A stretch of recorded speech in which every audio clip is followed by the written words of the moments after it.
পরবর্তী পর্যায়ে যে বৈষম্য তৈরি হয়েছিল এর বিরুদ্ধে পূর্ব পাকিস্তানের জনগণ তারা ফুঁসে উঠেছিল। ৭০-এর নির্বাচনে তার প্রতিফলন হয়েছিল।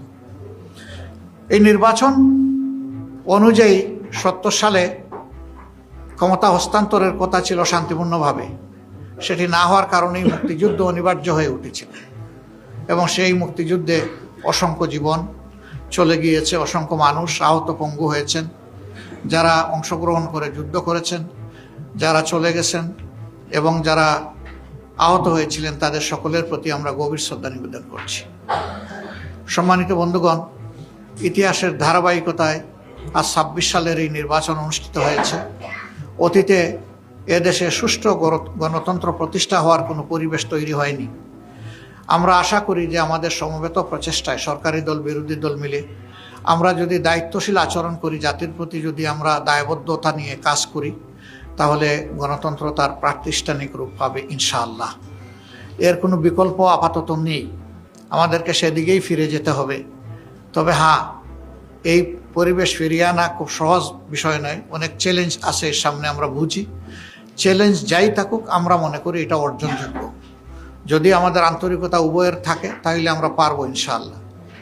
তা আমি আজকে সাংবাদিক বন্ধুদের মাধ্যমে গোটা দেশবাসী যারা এই নির্বাচনে অংশগ্রহণ করেছেন, বিশেষ করে আমাদের পাশে দাঁড়িয়ে যারা সমর্থন শক্তি জুগিয়েছেন এবং যারা আমাদেরকে ভোট দিয়ে কৃতজ্ঞ করেছেন, আমরা তাদের সকলের প্রতি গভীর কৃতজ্ঞতা জ্ঞাপন করছি, আন্তরিক শুকরিয়া জানাচ্ছি এবং অভিনন্দন ও মোবারকবাদ জানাচ্ছি।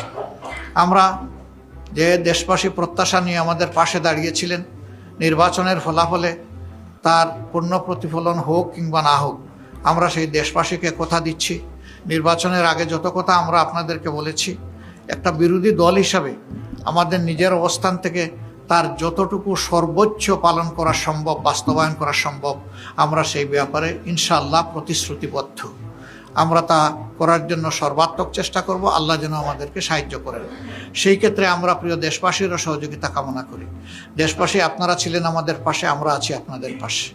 আমরা আপনাদেরকে ছেড়ে কোথাও যাব না। সুদিনে দুর্দিনে যাই আসুক, আমরা দেশবাসীর সাথে থাকবো ইনশাআল্লাহ।